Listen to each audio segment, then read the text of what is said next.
19th century, Howeth, West Yorkshire, a quiet village nestled among the moors.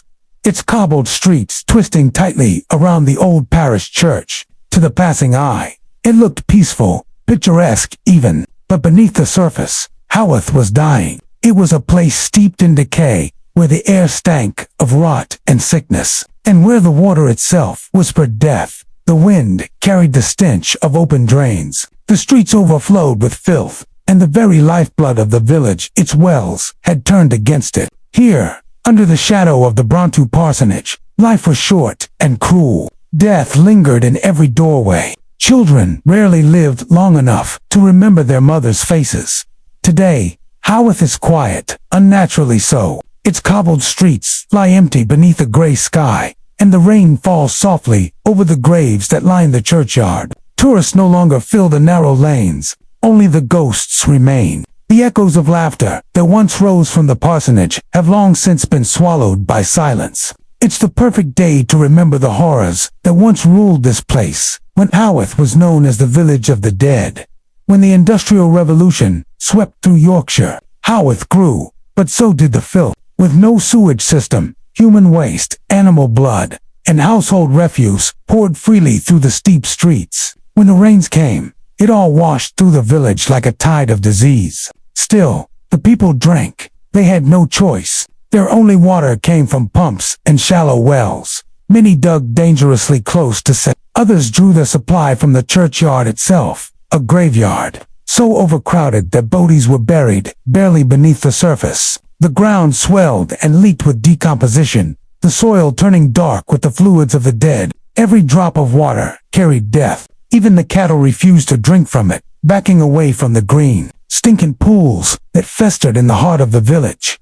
The consequences were merciless: typhoid, cholera, dysentery, diseases that swept through the streets like a plague, leaving behind rows of tiny coffins and broken families. Life expectancy in Howeth fell to 24 years. Half the children were dead before their 6th birthday. The entire village had become one long funeral procession, and through it all, the Brontë family lived beside the graveyard, beside the nightmare. The parsonage sat on poisoned ground, shadowed by thousands of rotting corpses.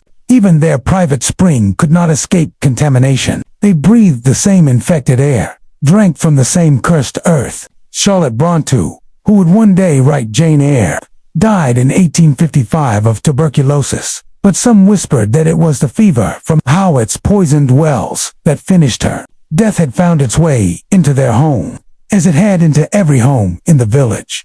But one man refused to surrender to the rot. Reverend Patrick Brontë, father, preacher, and witness to countless burials, could no longer endure the endless tolling of the church bell. Children, mothers, whole families buried one after another. He demanded an inquiry. In 1850, his call was answered. The task fell to Benjamin Herschel Babbage, son of the great mathematician Charles Babbage. When he arrived, he found a place cursed by its own neglect. Wells dug beside cesspools, drains leaking into the water supply, the churchyard overflowing with shallow graves, a festering pit of decay. The fluids of the dead seeped into the soil and into the veins of the living. Babbage wrote of one well that stood just a few feet from human waste, a well that was supposed to sustain life but had become a silent killer. His report was damning, and this time it could not be ignored. In 1856, after years of death and denial, Howeth finally received clean water, clear, pure, untainted. For the first time in decades, the villagers could drink without fear. But for many, it was already too late. Generations had been buried, their bones resting in the soil that had betrayed them. The change that began in Howeth spread far beyond the moors. The Babbage report reshaped the future of water and sanitation across England, saving millions of lives. Yet here, in this quiet Yorkshire village, the memory of suffering remains etched into every cobblestone, every gravestone leaning in the churchyard.